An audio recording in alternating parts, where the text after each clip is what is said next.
Section 3.5, algebra, we need to talk about scatter plots and lines of best fit. So we have this problem. Nicholas plotted data points to represent the relationship between screen size and the cost of television set. Everything about the television sets is the same except for the screen size. So what you see here is a scatter plot. Okay, so your horizontal variable is the screen size in inches of the TV screen, and your vertical axis is the cost of the TV set. So I see the data plotted, and I see the raw data that's there to the left. Okay, what are some of the patterns that we see? Okay, so things that we can say about this, that it appears that as the screen size gets larger, the cost goes up. So in general,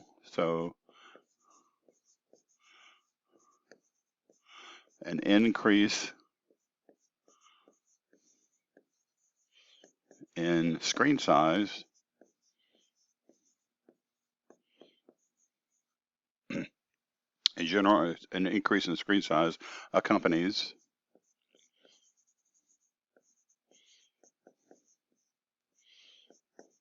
increasing price.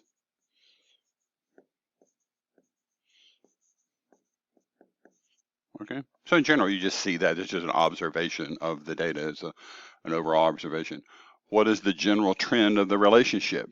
So the general trend is that as one increases, the other increases. So that's just I could probably just say the same thing that's what I said here. Really not much more to say there. What would you do to predict the cost of a 45-inch TV? So I look and I don't see data for 45. So what do I think? So it's probably going to be somewhere around there. So it looks like maybe around 450. Okay, so this is just an estimate. So perhaps close to 450. What screen size do you think you can get for $1,000? Okay, so if I look at this, the data only goes up to 500. So if the data holds, I'm getting a 50-inch, for $500. So in general, probably is going to be close to $1,000. So probably close to $1,000. Now this is just looking at the data. That's not necessarily true. Sometimes the cost of something, doubling the size may do more than double the price. Okay. What line can be used to approximate this data set? Okay, so with the line of best fit, what I'm looking to see is like, okay, in general, this data doesn't all lie on a line, but if you think about it, that line could approximate the data set. Okay, so it can't go through all of the data points, but I'm saying that line could be an approximation. So what I want to do is just pick a couple of points. Let's just pick a couple of points and draw a line. So let's just say we're going to use this point and maybe say this point. Okay, there's no magic. You could use another two. You want to spread them out. You don't want to pick two that are close together. So I'm using the 42 and the 48. Okay, so if I do that, I could come up with a line, because what is it, 480 minus 350? So 480 minus 350, that's the vertical change. And then the horizontal change is 48 minus 42. 48 minus 42. So this is going to be what, 130 over 6, is that right? So 130 over 6, which is what, that's 65 over 3. Okay. So that is the slope of the line. So then to come up with the equation of the line, it's just going to be, I'm going to take one of the points. Let's just take this point right here. The equation of this line is just going to be y minus 350 equals 65 over 3, and then x minus 42. So that is a line in point slope form, okay, that I could use to approximate this data set. So look at this. What is the relationship between hours after sunrise and the temperature is shown in the scatter plot? So if you see this in general, when you look at this, the sun comes up in the morning and generally it gets hotter. So I generally see that this is increasing, the temperature is increasing. So what I can say then with this data set is that it's a positive association. So in this one, this data represents what's known as a positive association. Think about it. If you drew a line, the slope of that line would be positive, meaning as one variable goes up, the other variable goes up. So as the hours increase, the temperature increase. We can get more specific. We can say it's a positive, and this is a stat word, correlation. Correlation is just a word that we use statistically to measure how strong the tendency of the data is associated. Okay, so if you can draw a line with positive slope, that makes this a positive association or a positive correlation. If you look at this one, after the sunset, hours after the sunset, and what happens to the temperature. So here I see in general, the temperature is increasing. Okay, there might be a spot where it goes up, but in general it decreases. So what we would say, this is a negative association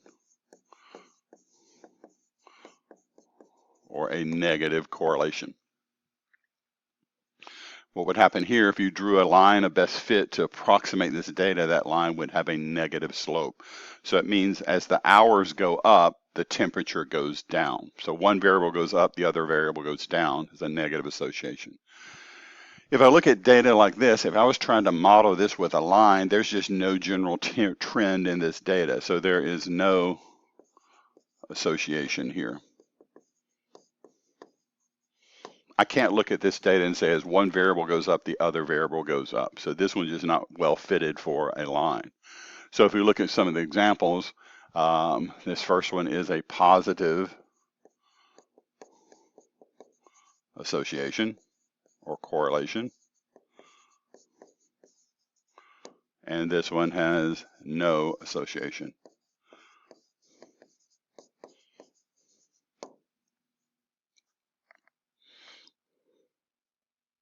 Now the trend line that we draw, or the line of best fit, as we call it, does not have to go through any of the points, okay?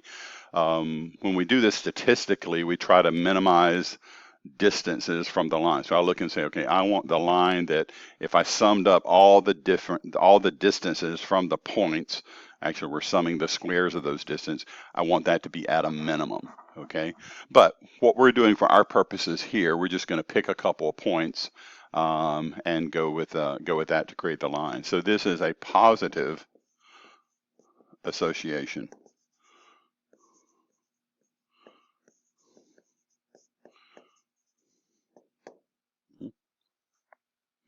So this one, they've drawn the trend line for me, and then we need to come up with the equation of this trend line. So we just look at the 2 points that were given. The slope is going to be what, 328 minus 119 over 8 minus 3.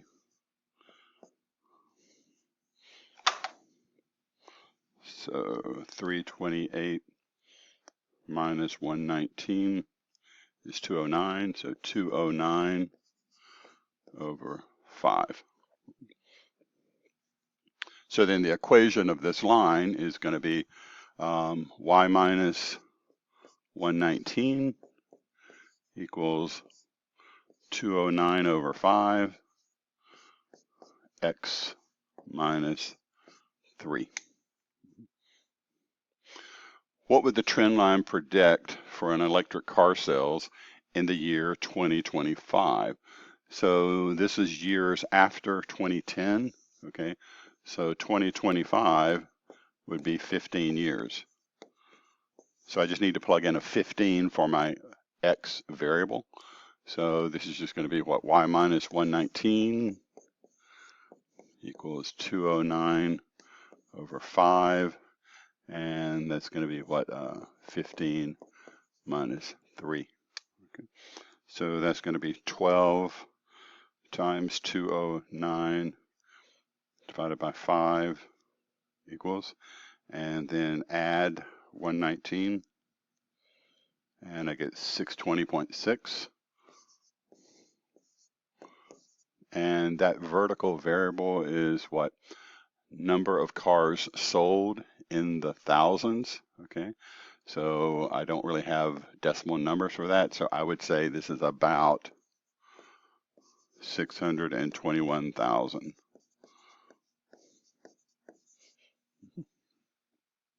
In what year does the model anticipate the sales of 700,000 electric vehicles?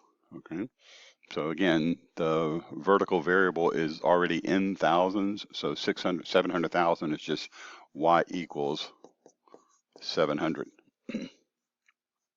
So we'll just use that same equation, 700 minus 119 equals 209 over 5, x minus 3. So let's see, 700 minus 119, and then I'm going to multiply that by 5, divide that by 209, and then add 3 to that. Okay, so 16.89. Now let's go back and see how we answer. It tells me that I'm going to reach that sales in 16.89 years. So, but the question was in what year? So the question was in what year? So we started out in 2010. So 16.89. So it's going to be 2026.89. What year is this? This is the year 2026. We don't round up, okay, because this is sometime in the year 2026. Even if this was 2026.9, that is the year 2026. So we're going to have 700K of sales in 2026.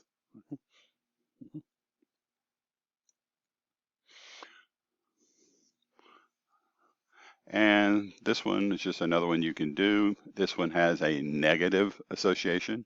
So the amount of time required to download 170 gigabyte files for various internet speeds, assuming the trend continues, how long would it take to download the file if the internet speed is 800 megabytes per second?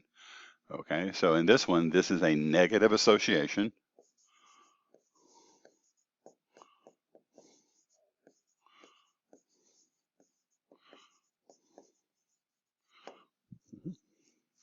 And they tell me these 2 points are on the trend line. So if I come up with an equation for it, it's going to be what? 10 minus 5 over 320 minus 580. This is 5 over negative 260. And which is what? Negative 1 over, try that by 5. I think, is that right? 260 divided by 5.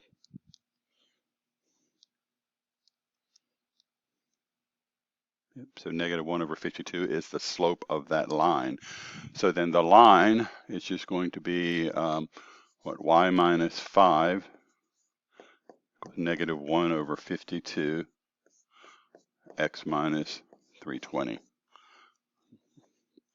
So that's the equation of the line. What would the trend line predict for the time to download the 800 megabits per second? Okay, so in that particular case, that is my x variable. Okay, so x is going to be 800. So all I do is just say y minus 5 equals negative 1 over 52, and then 800 minus 320. So 800 minus 320, and divide that by 52, and that is a negative number.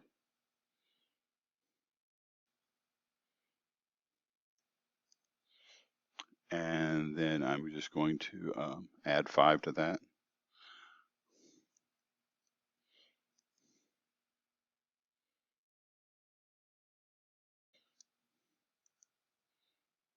me see if I did that right again. So 800 minus 320 divided by 52.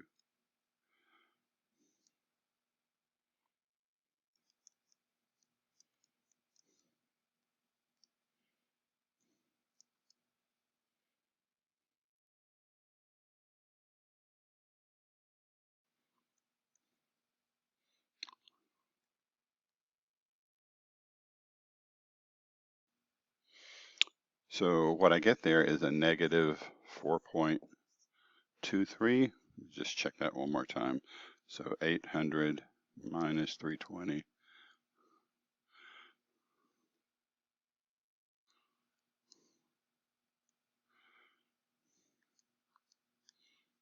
Now, so what does that represent? So that represents the time to download. So what it tells me, if it's negative, it means that this line is going to cross the axis before it gets here. Okay, so or it's going to, yeah, it will have crossed the axis. So I can't have a negative time. So this is not possible. Okay, so my data, I mean, you can download the file, but my data model is not good for this. So this, I have no answer. So there's, it's not possible with this model. So this not possible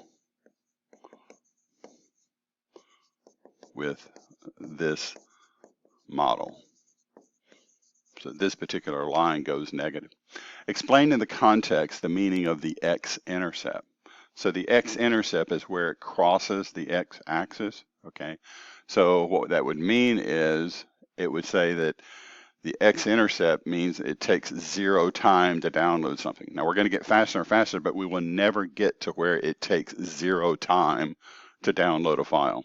So what it would mean is it would be the time, the speed at which the download time is 0. Does this make sense? Not possible. Okay. Okay, so we're just using common sense there to get an answer for that particular one. And that takes us up into the homework for this section. Okay.